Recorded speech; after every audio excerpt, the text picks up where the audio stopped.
नमस्कार प्रिय विद्यार्थियों।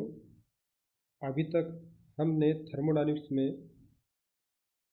ऊष्मागतिक तंत्र या थर्मोडायनेमिक सिस्टम के बारे में पढ़ा और थर्मोडायनेमिक प्रॉपर्टीज और उसके प्रकार इंटेंसिव या एक्सटेंसिव। आज हम पढ़ेंगे ऊर्जा के बारे में, एनर्जी। ऊर्जा का ऊष्मागतिक तंत्र से क्या संबंध होता है उसके बारे में पढ़ेंगे। तो ऊर्जा क्या होती है, सबसे पहले यहीं से स्टार्ट करते हैं हम। ऊर्जा अपन पिछली कक्षाओं में पढ़ा है हमने कि सबसे सही डेफिनेशन या सबसे छोटी डेफिनेशन ये है, कार्य करने की क्षमता को ऊर्जा कहते हैं। Capacity to do work is called energy. ऐसा कोई सा फैक्टर जो कार्य कर सके उसको हम एनर्जी कहेंगे। जैसे एग्जांपल लेते हैं हम कि मान लेते हैं कि एक बाट लेते हैं हम 5 किलो का बाट, जो सरफेस से एक हाइट पर है। इस हाइट पर एक ये 5 किलो का बाट रखा हुआ। अब ये सरफेस से इसकी हाइट अगर h है, इसका अगर सेंटर यहाँ पे है, तो अगर सेंटर पॉइंट से अपन लें तो h, तो इसके अंदर जो स्टोर्ड एनर्जी है, स्थितिज ऊर्जा, पोटेंशियल एनर्जी, वो है इसके अंदर mgh।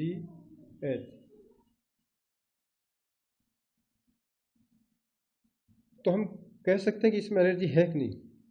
तो इसमें 5 किलो के बाट में कैपेसिटी है कि वो धरातल पर कोई काम कर सके।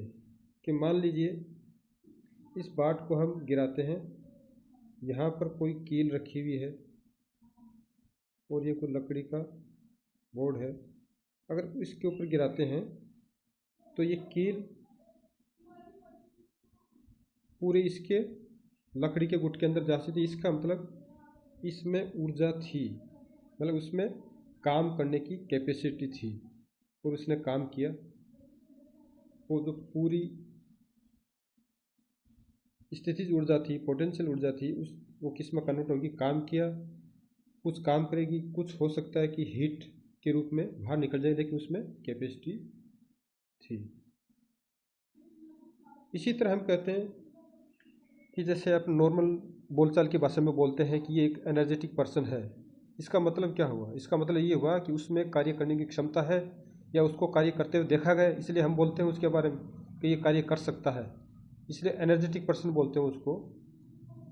तो ये चीज़ थर्मोडायनेमिक सिस्टम के अंदर होती है कि थर्मोडायनेमिक सिस्टम या कोई सा भी पार्ट जो कार्य कर सकता हो। जैसे बहते हुए पानी के अंदर भी ऊर्जा होती है, वो एक फ्लो एनर्जी होती है। फ्यूल के अंदर एनर्जी है, वो हीट के रूप में मिलती है अपने को। तो इस तरह से कई तरह की ऊर्जाएं होती है। वो कुल मिला के वो अगर कार्य कर सकती है, अगर कार्य नहीं कर सकती तो उसको ऊर्जा नहीं बोलेंगे। ऊर्जा को उसके जो प्रभाव है उसी से समझा जा सकता है। ऊर्जा को प्रत्यक्ष रूप से देखा नहीं जा सकता है। जब भी किसी तंत्र को ऊर्जा दी जाती है या निकाली जाती है, तो ये तंत्र के एक या अधिक गुण धर्मों में परिवर्तन अवश्य होता है। जैसे हम देखते हैं कि अपना प्रेशर कुकर होता है, उसमें जो ही गैस के चूल्हे पर रखते हैं, हीट अंदर जाती है, एक ऊर्जा मतलब हीट ऊर्जा के रूप में अंदर गई, तो कई सारी प्रॉपर्टीज़ को चेंज करेगी, उसका अंदर का टेम्परेचर बढ़ाएगी और इंटरनल एनर्जी बढ़ेगी।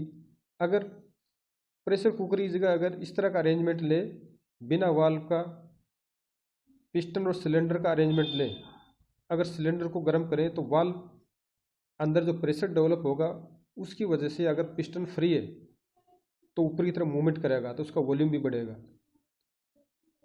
तो इस तरह से हम डायरेक्टली अपन आंखों से नहीं देख सकते हैं, लेकिन उसका प्रभाव को देख सकते हैं। अगर पिस्टन ऊपर नीचे हो रहा है तो इसका मतलब उसमें एनर्जी है, या हम छू कर देखें तो उससे पता चल जाएगी हाँ एनर्जी है। तो ऊर्जा कई प्रकार की होती है, जैसे यांत्रिक ऊर्जा, जितनी भी मैकेनिकल ऊर्जा होती है वो ये रोटेशनल एनर्जी हो सकती है या काइनेटिक एनर्जी हो सकती है, कई तरह की ऊर्जा हो सकती है मैकेनिकल के अंतर्गत। इसी तरह से विद्युत energy, electric energy, thermal energy, pressure energy, परमाणु एनर्जी या एटॉमिक एनर्जी जिसको हम बोलते हैं, chemical energy, internal energy, potential energy, kinetic energy. तो इस तरह से ऊर्जा इन सभी के अंदर कार्य करने की क्षमता है, ये कार्य कर सकते हैं। अब दो भागों में जितनी भी एनर्जी है इनको हम दो भागों में डिवाइड करते हैं, और ये जो डिवाइडेशन है ये हमारे थर्मोडायनेमिक सिस्टम को ध्यान में रखकर ही किया जाता है। यहाँ पर हम एक सिस्टम लेते हैं, थर्मोडायनेमिक सिस्टम। मान लीजिए ये इस तरह का एक सिस्टम है।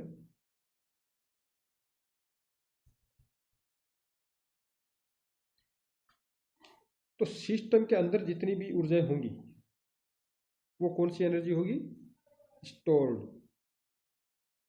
Stored energy. यहाँ पर जितनी भी एनर्जी है वो सब है स्टोर्ड। तो स्टोर्ड एनर्जी के रूप में कौन कौन सी एनर्जी आएगी? Potential energy, kinetic energy, internal energy. ये सब क्या सिस्टम के इंटरनल पार्ट का हिस्सा है। जैसे अगर सिस्टम का टेम्परेचर 15 डिग्री से बढ़ाकर 30 डिग्री कर दें तो उसकी इंटरनल एनर्जी बढ़ जाएगी। पहले 15 डिग्री पर जो एनर्जी थी वो बढ़ के 30 डिग्री कितनी है वो बन जाएगी। इसी तरह से अगर इस सिस्टम की हाइट, अगर ज़मीन से हाइट अपन ये मान रहे हैं कि ये ज़मीन से अगर इसका सेंटर पॉइंट ये है तो इसके हिसाब से अभी ये S1 पर है। अगर इसी सिस्टम को हम थोड़ा ऊपर कर लें, सिर्फ इसकी हाइट चेंज की H2, तो अब इसकी कौन सी एनर्जी बढ़ गई? पोटेंशियल एनर्जी, स्थितिज ऊर्जा बढ़ गई। हाइट, तो ये किस पर डिपेंड करती है? हाइट पर डिपेंड करती है। तो ये है इसका एक पार्ट, ये बाउंड्री का फिनोमेना नहीं है। ये किसका फिनोमेना है? ये उसके इंटरनल जो सिस्टम, जो उसके अंदर फ्लूइड है या जो भी है, उसी की एनर्जी बढ़ जाती है। जैसे हमने जो बाट को पिछले एग्जाम्पल में लिया, बाट को जब ज़मीन से उठाकर कुछ हाइट पर रख देते हैं तो उसके अंदर एनर्जी स्टोर हो जाती है। तो वो किस तरह की एनर्जी थी? वो एनर्जी थी स्थितिज ऊर्जा, स्थितिज ऊर्जा या पोटेंशियल एनर्जी। अगर ये सिस्टम किसी वेलोसिटी से मूवमेंट कर रहा है, मान लेते हैं ये सिस्टम इस डायरेक्शन में मूवमेंट कर रहा है और उसकी वेलोसिटी है v। अगर v वेलोसिटी मूवमेंट कर रहा है और पूरे सिस्टम का जो मास है, द्रव्यमान है, वो हम ले लेते हैं m, तो इसकी जो काइनेटिक एनर्जी है वो क्या हो जाएगी? 1/2 mv²। तो ये भी इसकी अंदर की एनर्जी है। तो ये सभी इस तरह की एनर्जी क्या हो गई? सभी स्टोर्ड एनर्जी या संग्रहित ऊर्जा कहलाएंगी, जो किसी ऊष्मागतिक तंत्र के अंदर संग्रहित रहती है। और दूसरे तरीके की जो एनर्जी है वो है एनर्जी इन ट्रांजिट। वो कौन सी एनर्जी होती है? वापस से हम एक सिस्टम लेते हैं,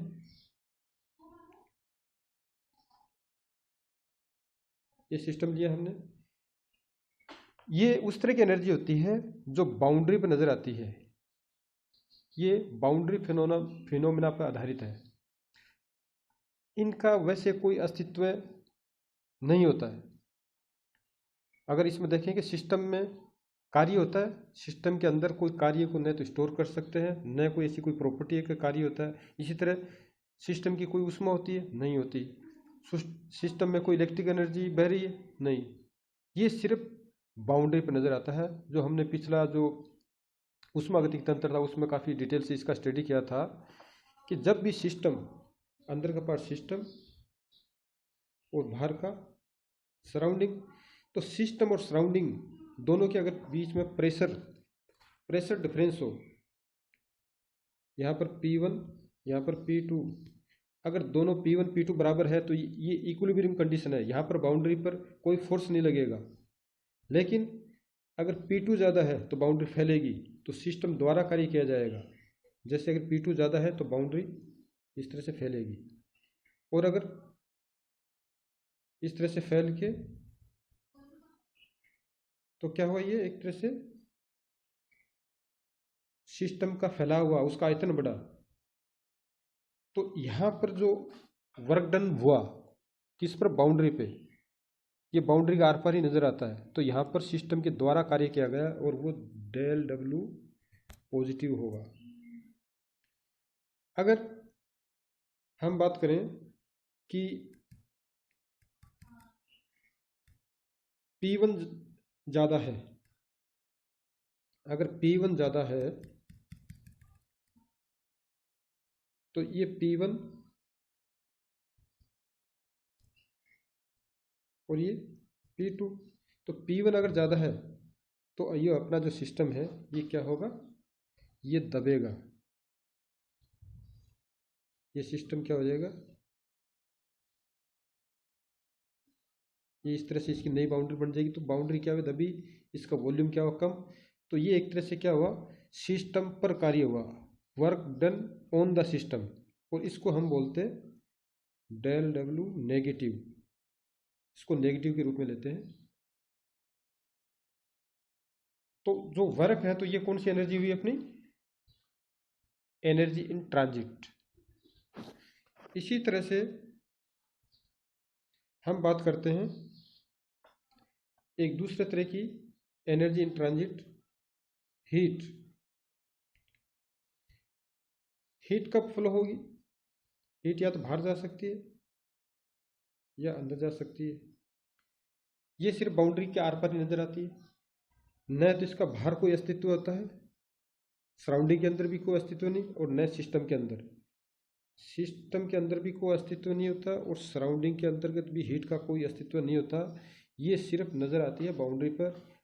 क्यों नज़र आएगी, अगर सिस्टम और सराउंडिंग के टेम्परेचर में डिफरेंस है, तो heat flow due to temperature difference. अगर T1 और यहाँ पर T2, अगर T1 ग्रेटर देन है, मतलब सराउंडिंग का तापमान ज़्यादा है, तो हीट सिस्टम के अंदर जाएगी और वो होगी एक तरह से पॉजिटिव। अगर यहाँ पर ये T3 और ये T4, सराउंडिंग का T4 और सिस्टम का T3, अगर T3 की वैल्यू ज़्यादा है तो ऊष्मा सिस्टम की बाउंड्री से बाहर जाएगी, और इसको हम डिनोट करते हैं माइनस डेल क्यू।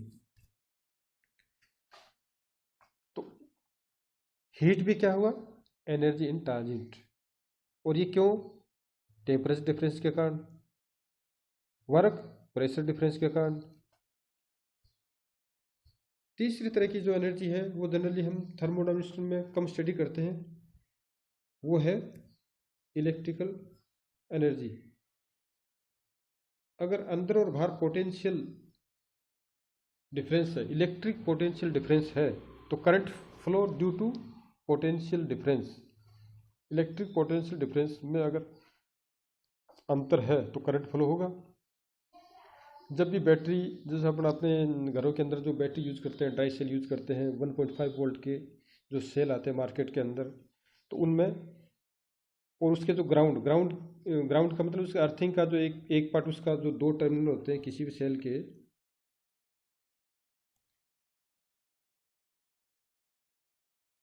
तो एक को अगर जीरो मान लें और जीरो और दूसरा का जो है यहाँ पर मान लीजिए 1.5 का वोल्टेज डिफरेंस है, तो जब तक ये 1.5 का वोल्टेज डिफरेंस है तब तक अगर इसको अगर अपन सर्किट से जोड़ दें, किसी मान लीजिए कोई बल्ब है,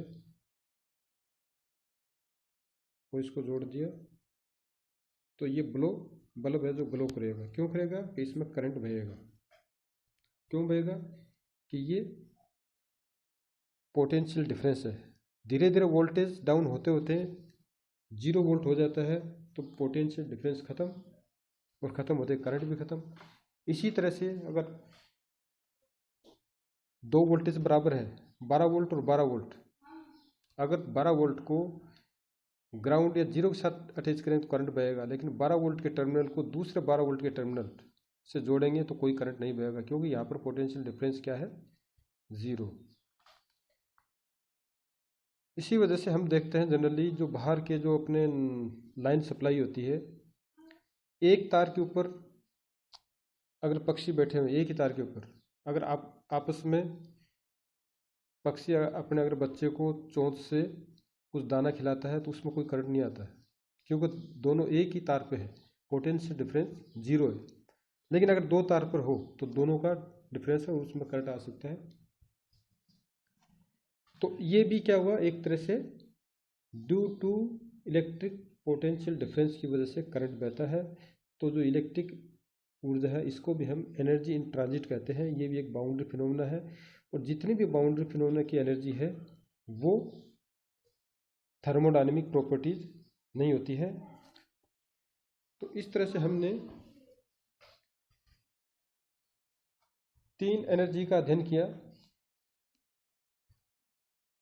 हीट, वर्क, और उसके अलावा हमने पोटेंशियल एनर्जी देखा, काइनेटिक एनर्जी। एक अलग प्रकार की एनर्जी होती है फ्लो वर्क।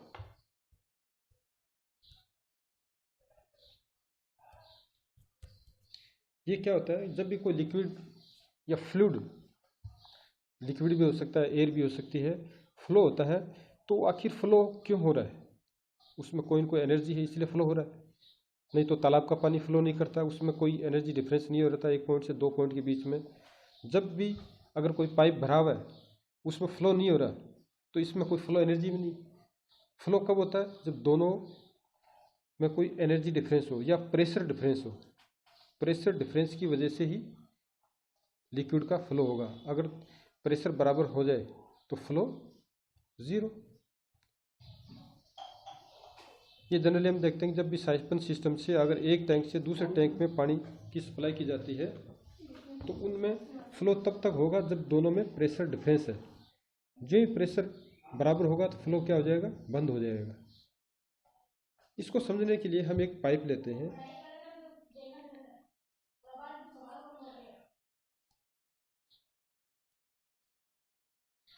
इस पाइप के अंदर कोई लिक्विड फ्लो हो रहा है, उसका जो प्रेशर है वो पी प्रेशर से फ्लो हो रहा है।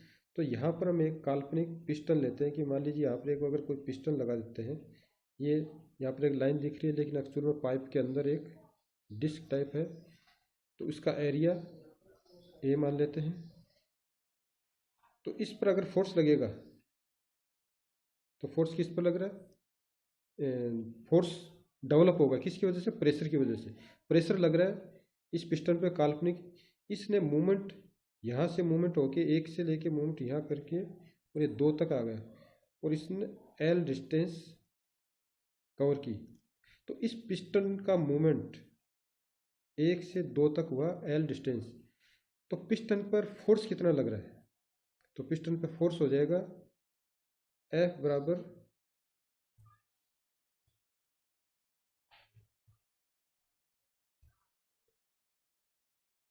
पी इंटू ए, ये हो जाएगा फोर्स। और वर्क कितना हो जाएगा? तो इसने वर्क कितना किया? डब्ल्यू बराबर हो जाएगा एफ इंटू डिस्प्लेसमेंट, जिसको एस से डिनोट करते हैं। तो यहाँ पर ये एल है, तो ये हो जाएगा अपना पी ए एल, और ए एल को हम लिख सकते हैं वी। तो इस तरह से जो डब्ल्यू अपना हो गया पी वी। तो ये जो पी वी है इसको बोलते हैं फ्लो एनर्जी। फ्लो वर्क लिखा है, लेकिन फ्लो वर्क नहीं बोल के इसको बोलेंगे फ्लो एनर्जी। निकाला अपने काल्पनिक एक पिस्टन मान के वर्क के फॉर्मूले से निकाला है, तो ये है फ्लो एनर्जी। तो फ्लो एनर्जी भी सिस्टम का पार्ट है। ये सिस्टम के अंदर एक प्रेशर चल रहा है अंदर, ये बाउंड्री का नहीं है, बाउंड्री यहाँ पर है, यहाँ पर है, इसके चारों तरफ जो बाउंड्री है उस पर नजर नहीं, ये सिस्टम के अंदर बह रहा है। इसलिए ये एक काइनेटिक प्रॉपर्टी, थर्मोडायनेमिक प्रॉपर्टीज है। जो फ्लो एनर्जी है वो थर्मोडायनेमिक प्रॉपर्टीज है। अब हम फ्लो एनर्जी के बाद में दूसरी एनर्जी की बात करते हैं। इसके आगे जो नेक्स्ट एनर्जी है अपनी एंथैल्पी। जो आपने हीट के बारे में पढ़ लिया, वर्क के बारे में पढ़ लिया, एंथैल्पी क्या चीज़ होती है। तो एंथैल्पी को पहले नॉर्मल भाषा में टोटल हीट कहते थे। तो एंथैल्पी एक थर्मोडायनेमिक प्रॉपर्टीज है, उसके लिए हीट वर्ड यूज करना सही नहीं है, क्योंकि हीट थर्मोडायनेमिक प्रॉपर्टीज नहीं है। जो टोटल उष्मा जिसकी बात कर रहे हैं, तो उष्मा हमेशा बाउंड्री पर नजर आती है, ये सिस्टम का फिनोमेना नहीं है, ये पॉइंट फंक्शन नहीं है, ये सिर्फ बाउंड्री फिनोमेना या पाथ फंक्शन होती है जो हीट जो होती है। इसलिए एंथैल्पी को टोटल हीट थर्मोडायनेमिक के हिसाब से नहीं कह सकते, उसकी जो टर्मिनोलॉजी में इसको यूज नहीं कर सकते। तो ये एंथैल्पी एक तरह से दो उष्मागतिक या जो थर्मोडायनेमिक प्रॉपर्टीज है उसका योग है। तो एंथैल्पी को हम H से डिनोट करते हैं। H बराबर U प्लस PV। U क्या है? आंतरिक ऊर्जा, इंटरनल एनर्जी। तो ये भी एक थर्मोडायनेमिक प्रॉपर्टीज है, थर्मोडायनेमिक प्रॉपर्टी। और जो पीवी अभी अपने पढ़ा फ्लो वर्क, ये भी क्या है? ये भी थर्मोडायनेमिक प्रॉपर्टीज है। तो इन दोनों थर्मोडायनेमिक प्रॉपर्टीज का योग है वो होता है एंथैल्पी, और इसका बहुत ज़्यादा यूज है। जो थर्मोडायनेमिक्स में सबसे ज़्यादा अगर यूज है तो वो एंथैल्पी का ही। ये एक तरह से सिस्टम, ये दोनों सिस्टम में यूज़ कर सकते हैं, इसको क्लोज सिस्टम में भी यूज़ कर सकते हैं, और इसको जो फ्लो है ओपन सिस्टम है उसमें भी यूज़ कर सकते हैं। दोनों से आसानी से यूज़ कर सकते हैं। और इसको एक तरह से टोटल एनर्जी कह सकते हैं। इसको टोटल हीट करना गलत है, लेकिन टोटल सिस्टम की एनर्जी इसको कह सकते हैं। अगर कोई सिस्टम में कोई पोजीशन में चेंज नहीं हो रहा, पोजीशन में हाइट में चेंज नहीं हो रहा, और उसकी जो मूवमेंट नहीं हो रहा, तो उस टाइम उसके अंदर जो एनर्जी है वो एक तरह से अपन एंथैल्पी से दिखा सकते हैं। तो जो आंतरिक ऊर्जा होती है वो टेम्परेचर पर डिपेंड करती है, वो टेम्परेचर का फंक्शन होती है। अगर टेम्परेचर घटेगा तो आंतरिक ऊर्जा घट जाएगी, बढ़ेगा तो आंतरिक ऊर्जा बढ़ जाएगी। तो इसमें एक तरह से आंतरिक ऊर्जा और फ्लो वर्क दोनों का योग होता है या उनका एडिशन होता है। तो इसमें कि सिस्टम में एंथैल्पी में चेंज कैसे होगा कि सिस्टम पहले वन पोजीशन पे है और दूसरी पोजीशन पे आ गया, या उसमें कोई स्मॉल चेंज हो रहा है, मतलब एच पे है, उसके अंदर या तो डी एच से वैल्यू बढ़ गई या डी एच से वैल्यू घट गई, मतलब स्मॉल एंथैल्पी घट रही है बढ़ रही है। तो उसको हम इस तरह से लिख सकते हैं,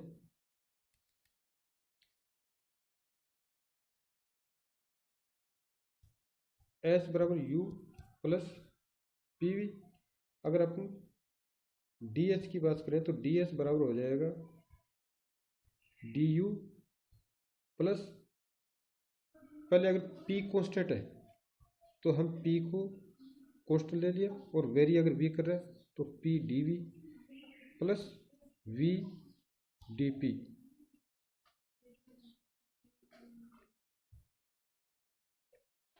अब अगर किसी सिस्टम की बात करें हम, तो अगर उसमें प्रेशर कांस्टेंट है, प्रेशर कांस्टेंट है तो ये टर्म क्या हो जाएगा, जीरो। और जो डीएच की वैल्यू हो जाएगी,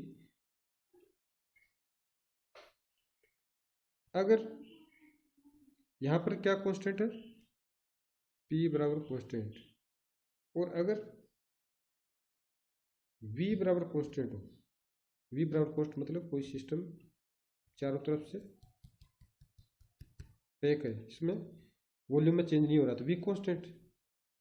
अब इसमें जब वी कांस्टेंट है तो इसको हम क्या लिखेंगे, डी एच बराबर, तो इसमें ये जीरो हो जाएगा, तो ये हो जाएगा डी यू प्लस वी, इसमें जो प्रेशर में चेंज होगा उसके अकॉर्डिंग हम एंथैल्पी देखते हैं। इसका आगे हम डिटेल से स्टडी करेंगे। इसके अलावा एक होती है स्पेसिफिक हीट। तो स्पेसिफिक हीट सॉलिड के लिए, सॉलिड और लिक्विड के लिए एक ही होती है, लेकिन जहाँ तक गैस की बात होती है तो स्पेसिफिक हीट दो होती है। तो स्पेसिफिक हीट तो सॉलिड और गैस के लिए एक होती है, सॉलिड और लिक्विड के लिए स्पेसिफिक हीट एक ही होती है। जबकि अगर गैस की बात करें तो गैस में स्पेसिफिक हीट ये तो एक ही होती है, और जो गैस की बात करें तो गैस में दो होती है, एक होती है Cp और एक होती है Cv, दो प्रकार की होती है। तो ये किसके लिए है, ये है गैस के लिए। अगर कांस्टेंट प्रेशर सिस्टम है तो Cp की यूज़ करेंगे, और कांस्टेंट वॉल्यूम सिस्टम है तो Cv यूज़ करेंगे। आखिर स्पेसिफिक हीट होती क्या है? स्पेसिफिक हीट जनरली हम देखते हैं कि जब भी किसी सिस्टम को हीट दी जाती है, चाहे सिस्टम कुछ भी हो सकता है, कि मान लीजिए ये कोई सिस्टम है, इसका मास m है, और हीट देने से इसका टेम्परेचर, इसके अंदर जो टेम्परेचर हीट देंगे तो क्या होगा, टेम्परेचर बढ़ेगा। मान लीजिए इसको हीट दे रहे अपन, हीट दी अपन ने Q, तो कितनी हीट दी इसको, तो हीट देने से इसका टेम्परेचर T1 से T2 हो गया, या इसमें जो टेम्परेचर में जो बढ़ोतरी है वो हो गई dt। तो इसको हम इस तरह से लिखते हैं जनरली, Q बराबर m s del T, m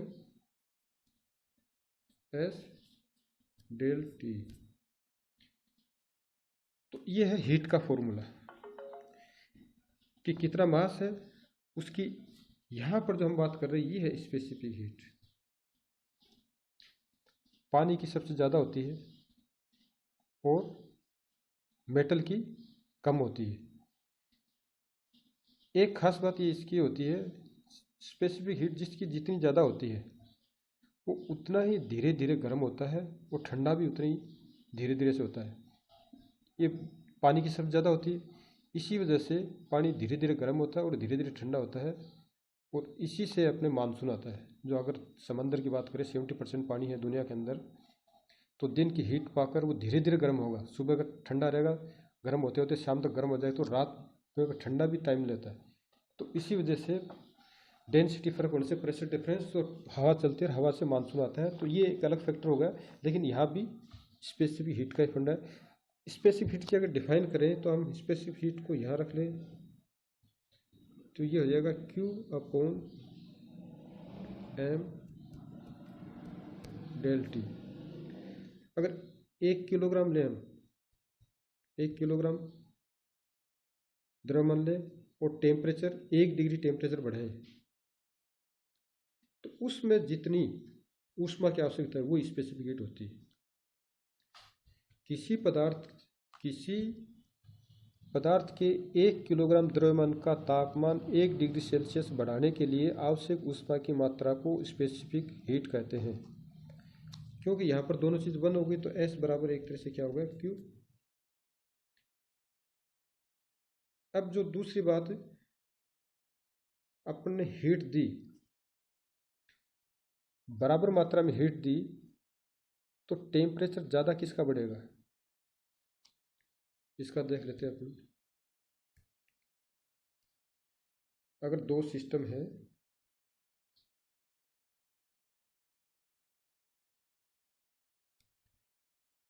दो लिक्विड है या मेटल है, कुछ भी, इसको मान लेते हैं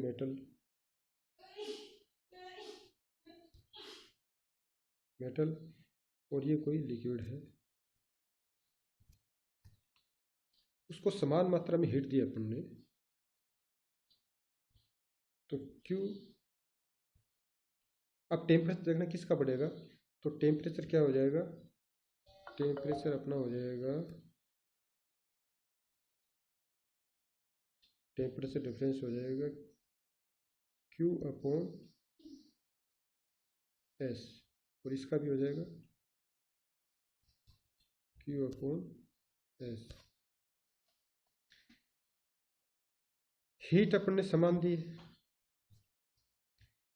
तो जिसकी स्पेसिफिक हीट ज़्यादा है, अगर जैसे लिक्विड, अगर यहाँ पर अपन बात करें वाटर है, तो इसकी स्पेसिफिक हीट ज़्यादा होगी, तो टेम्परेचर ये वैल्यू अगर ज़्यादा है तो डेनोमिनेटर में जो वैल्यू ज़्यादा होगी तो उसकी वैल्यू क्या आएगी, तो ये टेम्परेचर आएगा कम। तो समान हीट अगर मेटल और पानी को दें तो मेटल जल्दी गर्म हो जाती है, उसको हम सेंस कर सकते हैं। गर्म, जल्दी गर्म का मतलब कि उसका टेम्परेचर बढ़ गया, जिसको हम सेंस कर सकते हैं। यहाँ पर अगर मेटल है या कोई भी मटेरियल है, तो ये मान लीजिए आयरन,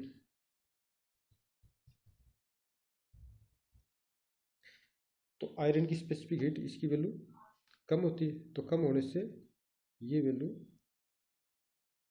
बढ़ जाएगी। इसी वजह से जितने भी मेटल होती है वो फटाफट गर्म हो जाती है, थोड़ी सी हीट दी और उनका टेम्परेचर बढ़ जाता है।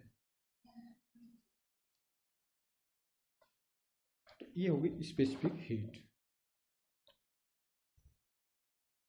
आज इतना ही, सभी एनर्जी के बारे में हमने स्टडी कर लिए। तो जितनी थर्मोडायनेमिक्स में बात करें तो ये एनर्जी सब सिस्टम के इर्द गिर्द ही घूमती है। थर्मोडायनेमिक्स सिस्टम के कुछ बाउंड्री पर नजर आएगी और कुछ सिस्टम के अंदर की प्रॉपर्टीज़ है।